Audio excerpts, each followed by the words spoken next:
Himnos. Howard Phillips Lovecraft. Acerca del sueño, esa aventura siniestra de todas las noches, puede decirse que los hombres se acuestan a diario con una audacia que resultaría incomprensible si no supiéramos que es a causa de la ignorancia del peligro. Charles Baudelaire. Que los dioses misericordiosos, si es que realmente existen, protejan esas horas durante las cuales ni la fuerza de voluntad ni las drogas que el ingenio humano ha concebido pueden mantenerse alejado del abismo del sueño.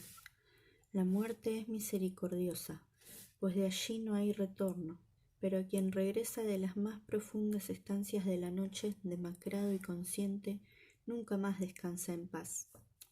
Loco tenía que estar para sumergirme con aquel reprobable frenesí en los misterios que ningún hombre ha intentado penetrar. Fuese un loco o un dios, mi único amigo fue el que me llevó y me precedió, y quien al final padeció terrores que pueden acabar siendo míos. Recuerdo que nos conocimos en una estación de ferrocarril, en la que él era el centro de una multitud de vulgares curiosos. Estaba inconsciente, atacado por una especie de convulsión que proporcionaba una extraña rigidez a su delgado cuerpo vestido de negro. Creo que entonces tendría unos 40 años, ya que había profundas arrugas en su rostro pálido y con las mejillas hundidas, aunque ovalado y verdaderamente hermoso. Vetas grisáceas en su cabello espeso y ondulado, y en su barba corta y ancha, que en otro tiempo fue más negra que el ala de un cuervo. Su frente era blanca como el mármol pentélico, y de una altura y una anchura casi divinas. Me dije a mí mismo, con todo el ardor de un escultor, que aquel hombre era la efigie de un fauno de la antigua Hélade, extraído de las ruinas de algún templo y reanimada de algún modo en nuestra agobiante época para que sintiera el frío y la devastadora influencia del tiempo. Y cuando abrió sus inmensos ojos negros, hundidos y extremadamente luminosos, supe que a partir de entonces sería mi único amigo, el único amigo de quien nunca había tenido un amigo antes, pues vi que tales ojos debían haber visto con todo detalle la grandeza y el terror de regiones que estaban más allá de la conciencia y la realidad normales, regiones que yo había acariciado en mis fantasías, pero que busqué en vano. De modo que ahuyenté a la muchedumbre y le invité a venir a mi casa, para ser mi maestro y guía en los misterios insondables, y él asintió, sin decir una palabra. Luego descubriría que su voz era música, una música de profundas violas y de esferas cristalinas. Solíamos hablar de noche y también de día, mientras yo cincelaba bustos de él y tallaba diminutas cabezas de marfil para inmortalizar sus diferentes expresiones.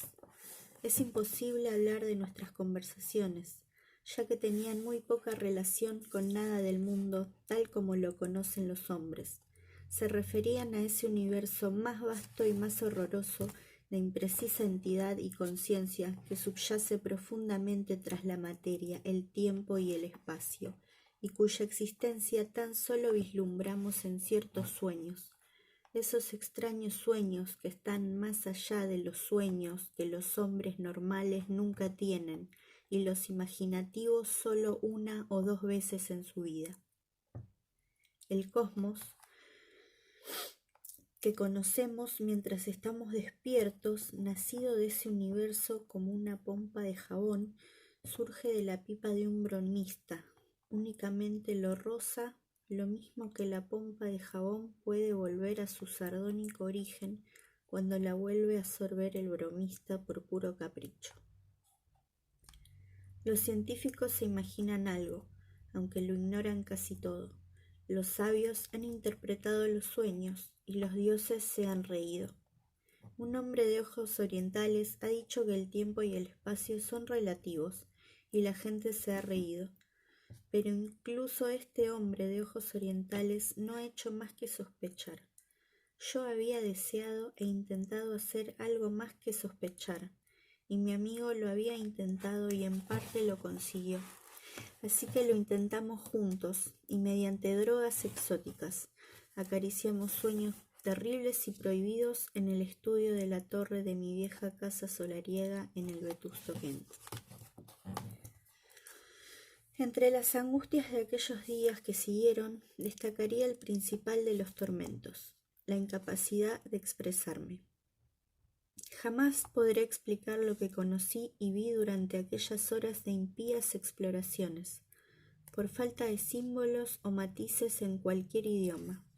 Digo esto porque de principio a fin nuestros descubrimientos únicamente participaban de la naturaleza de las sensaciones que no tenían correlación con ninguna impresión que el sistema nervioso de un ser humano normal es capaz de recibir. Eran sensaciones dentro de las cuales había, sin embargo, increíbles factores temporales y espaciales, cosas que, en el fondo, carecen de existencia precisa y definida. Los términos que mejor pueden dar a entender el carácter general de nuestra experiencia son zambullidas o subidas vertiginosas, pues en cada período de revelación una parte de nuestras mentes se escapaba descaradamente de todo cuanto es real y presente, y se abalanzaba etéreamente hacia espeluznantes, oscuros y aterradores abismos, y de vez en cuando traspasaba algunos obstáculos bien definidos y típicos, que sólo podrían describirse como viscosas y burdas nubes de vapor. Aquellos negros e incorpóreos vuelos unas veces los hacíamos cada uno por su cuenta y otras veces juntos. Cuando lo hacíamos juntos, mi amigo me sacaba siempre mucha ventaja. Podía notar su presencia a pesar de la ausencia de forma, gracias a una especie de memoria gráfica por la que su rostro se me aparecía, dorado por una extraña luz y sobrecogedor en su inquietante belleza, sus mejillas extrañamente juveniles, sus ojos ardientes, su frente olímpica, su pelo oscuro y su barba crecida. No sentíamos el paso del tiempo, ya que éste se había convertido para nosotros en la más simple de las ilusiones. Solo sé que en todo aquello debía estar implicado algo muy singular, ya que al fin llegamos a maravillarnos de no envejecer. Nuestra conversación era impía y siempre terriblemente ambiciosa. Ningún dios ni demonio podía haber aspirado a descubrimientos y conquistas como los que nosotros planeábamos en voz baja.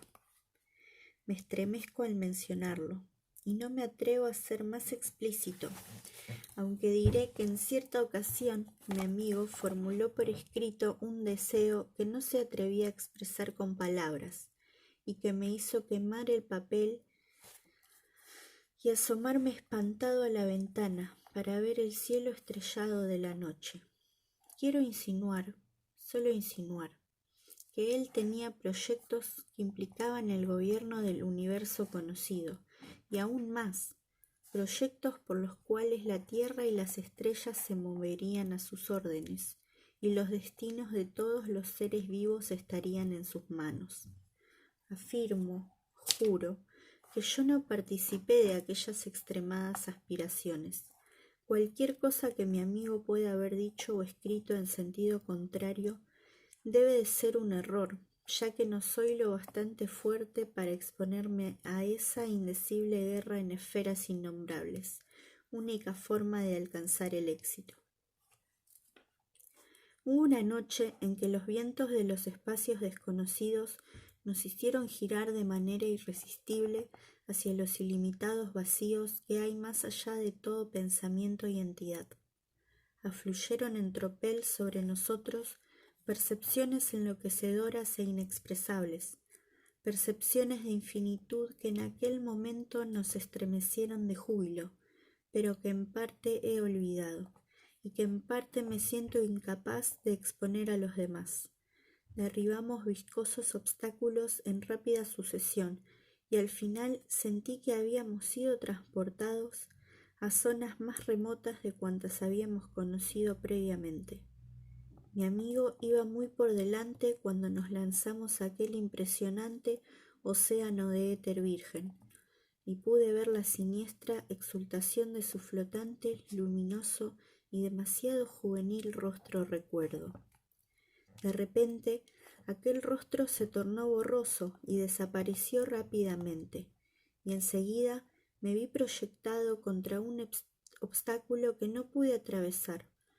Era como los otros, aunque incalculablemente más denso, una masa húmeda y pegajosa, si tales términos pueden aplicarse a cualidades análogas en una esfera no material. Me pareció que me había detenido una barrera que mi amigo y guía había logrado traspasar.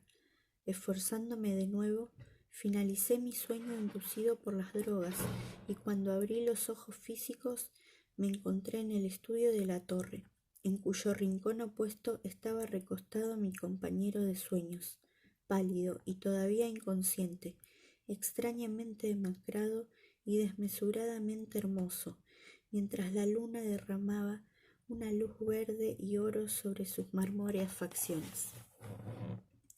Entonces, tras un breve intervalo, la figura del rincón se movió, y que el cielo misericordioso me permita que llegue a ver u oír otra escena como la que tuvo lugar frente a mí.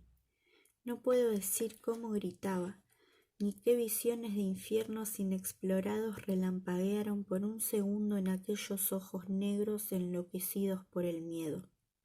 Solo puedo decir que perdí el conocimiento y no me desperté hasta que él mismo se recobró y en un arrebato me sacudió para que alguien lo mantuviera apartado del horror y la desolación.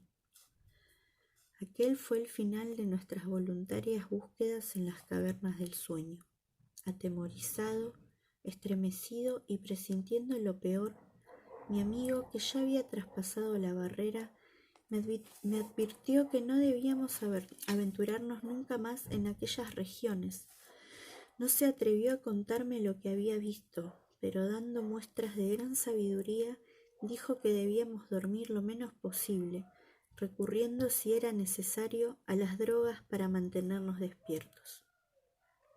Pronto comprendí que tenía razón, por el indescriptible miedo en que me sumía cada vez que perdía el conocimiento. Después de cada breve o inevitable periodo de sueño, me sentía más viejo, mientras mi amigo envejecía con una rapidez casi chocante. Es horrible ver formarse las arrugas y encanecer los cabellos casi delante de los propios ojos. Nuestra forma de vida se alteró completamente. Antes, un solitario, que yo sepa, jamás salió de sus labios ni su verdadero nombre ni su origen. Mi amigo llegó a sentir un frenético temor a la soledad. No podía estar solo de noche, ni era suficiente para tranquilizarlo la compañía de unas pocas personas. Solo obtenía alivio en las fiestas más concurridas y tumultuosas, de modo que había pocas reuniones de gente joven y alegre que nos fueran ajenas. Nuestro aspecto y edad parecían provocar en la mayoría de los casos un ridículo que me ofendía profundamente, pero que mi amigo lo consideraba un mal menor que la soledad. Sobre todo, tenía miedo de encontrarse a solas fuera de casa cuando brillaban las estrellas, y si se veía forzado a ello, a menudo miraba furtivamente el cielo como si lo persiguiera alguna cosa monstruosa que habitara allí. No siempre miraba al mismo lugar del cielo. Parecía mirar cada vez a lugares distintos. Según la época, vigilaba un lugar. En las noches de primavera miraba un punto bajo al nordeste. En verano lo hacía casi por encima de su cabeza. En otoño al noroeste. En invierno al este, sobre todo de madrugada. Las noches de pleno invierno parecían horrorizarle menos. Solo al cabo de 2 años relacioné aquel temor con algo en particular, pero luego empecé a darme cuenta de que debía buscar un punto concreto de la bóveda celeste, cuya posición en las diferentes estaciones se correspondía con la dirección de su mirada. un lugar que señalaba más o menos la constelación Corona Boreal. Ahora teníamos un estudio en Londres y no nos separábamos nunca, aunque jamás hablábamos de los días en que habíamos tratado de sondear los misterios del mundo irreal. Estábamos envejecidos y debilitados a causa de las drogas, las disipaciones y el agotamiento nervioso, y la barba y el pelo cada vez más escaso de mi amigo se habían vuelto blancos como la nieve. Nuestra liberación de la necesidad de un sueño profundo resultaba sorprendente, ya que raramente sucumbíamos más de 1 o 2 horas a aquella sombra que se había convertido ya en una amenaza tan espantosa. Entonces llegó un enero de niebla y lluvia, en que el dinero escaseaba y era difícil comprar drogas. Ya había vendido todas mis estatuas y cabezas de marfil, y carecía de medios para conseguir nuevos materiales, o de haberlos tenido de energía para modelar otras. Sufríamos terriblemente, y cierta noche mi amigo cayó en un profundo sueño del que no logré despertarlo. Todavía puedo recordar la escena. El desolado estudio de la Guardilla, oscuro, bajo el alero donde la lluvia caía con fuerza, el tic-tac de nuestro solitario reloj de pared, el imaginario ruido acompasado de nuestros relojes de pulsera descansando sobre el tocador, el chirriar de alguna ventana que se bamboleaba en algún lugar remoto de la casa, ciertos ruidos lejanos de la ciudad, amortiguados por la niebla y la distancia, y lo peor de todo, la profunda, persistente, siniestra respiración de mi amigo, tendido en el sofá. Una acompasada respiración que parecía medir los preternaturales momentos de miedo y angustia de su espíritu que vagaba por esferas prohibidas, inimaginables y terriblemente remotas. La tensión de mi vigilia llegó a ser opresiva, y una extraña serie de impresiones y asociaciones tribales se agolparon en mí casi trastornadamente. Oí dar la hora a un reloj, no los nuestros, porque no daban la hora, y mi morbosa fantasía encontró en eso un nuevo punto de partida para fútiles divagaciones. Relojes, tiempo, espacio, infinitud. Y luego mi imaginación volvía al mismo escenario, mientras pensaba que aún así, más allá del tejado, la niebla y la lluvia, la atmósfera de la corona boreal se elevaba por el nordeste. La corona boreal, a la que tanto parecía temer mi amigo y cuyo titilante semicírculo de estrellas, aún visible, debía estar brillando a través de inconmensurables abismos de éter. De repente, mis oídos muy sensibilizados por la fiebre parecieron detectar un componente nuevo y completamente distinto en aquella confusa mezcolanza de sonidos magnificados por las drogas. Un gemido, débil y terriblemente insistente, que llegaba de muy lejos, zumbando, vociferando, burlándose, llamando desde el nordeste. Pero no fue aquel lejano gemido el que me privó de mis facultades e imprimió en mi alma tal sello de horror que quizás nunca lograré quitarme de encima, ni el que provocó los alaridos y las convulsiones que llevaron a los inquilinos y a la policía a derribar la puerta. No fue lo que oí, sino lo que vi, porque en aquella habitación oscura, cerrada con llave, con los postigos puestos y las cortinas echadas, apareció en el oscuro rincón nordeste un rayo de horrible luz dorada, un rayo que no iba acompañado de resplandor alguno que disipara la oscuridad, sino que sólo iluminaba sobre la recostada cabeza del inquieto durmiente, haciendo resaltar en horrible réplica el luminoso y extrañamente juvenil rostro recuerdo tal como yo lo había conocido en los sueños de espacios abismales y tiempo desencadenado, cuando mi amigo traspasó la barrera y se adentró en aquellas secretas, más recónditas y prohibidas cavernas de pesadilla. Y mientras lo miraba, advertí que levantaba la cabeza, con los ojos negros, líquidos y profundamente hundidos, desorbitados por el terror, y sus delgadas delgados y oscuros labios se abrieron para proferir un grito demasiado espantoso para ser pronunciado. Aquel rostro horroroso y flexible que brillaba incorpóreo, radiante y rejuvenecido en la oscuridad, reflejaba un terror más puro, sofocante y enloquecedor del que todo el resto del cielo y de la tierra me haya mostrado nunca.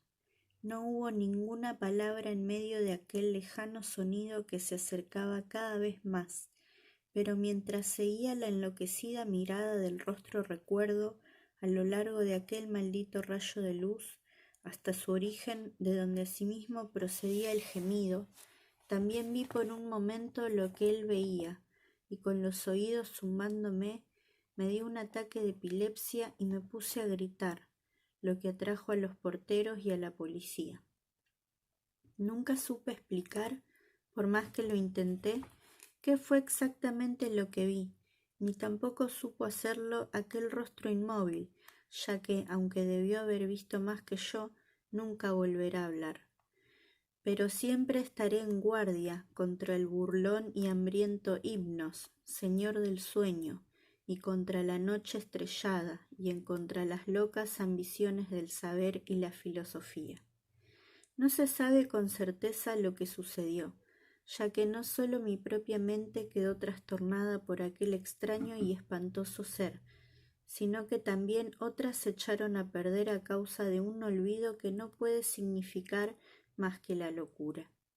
Dicen, no sé por qué, que nunca tuve un amigo, que el arte, la filosofía y la demencia habían colmado siempre mi trágica vida. Los inquilinos y la policía me tranquilizaron aquella noche, y el médico me dio algo para calmarme, pero nadie se percató del suceso de pesadilla que había ocurrido. Mi afligido amigo no los movió a compasión, pero lo que encontraron en el sofá del estudio hizo que me alabaran de una forma que me puso enfermo, y ahora gozo de una fama que desprecio con desesperación, mientras me siento durante horas, calvo, con la barba gris, consumido, paralizado, enloquecido por la droga y destrozado, a adorar y rezar al objeto que encontraron. Pues niegan que vendiese la última de mis estatuas, y señalan extasiados lo que el brillante rayo de luz dejó helado, petrificado e incapacitado para expresarse. Es cuanto queda de mi amigo, el amigo que me condujo a la locura y a la destrucción. Una cabeza divina, de un mármol que sólo la vieja Hélade podría haber proporcionado, de un joven con esa juventud que está fuera del tiempo, y con un bello rostro barbado, labios curvados y sonrientes, frente olímpica y espesos mechones ondulados coronados de amapolas. Dicen que ese obsesionante rostro recuerdo está modelado a mi imagen cuando tenía 25 años, pero en la base de mármol hay un solo nombre grabado en caracteres áticos: Hipnos. Howard Phillips Lovecraft.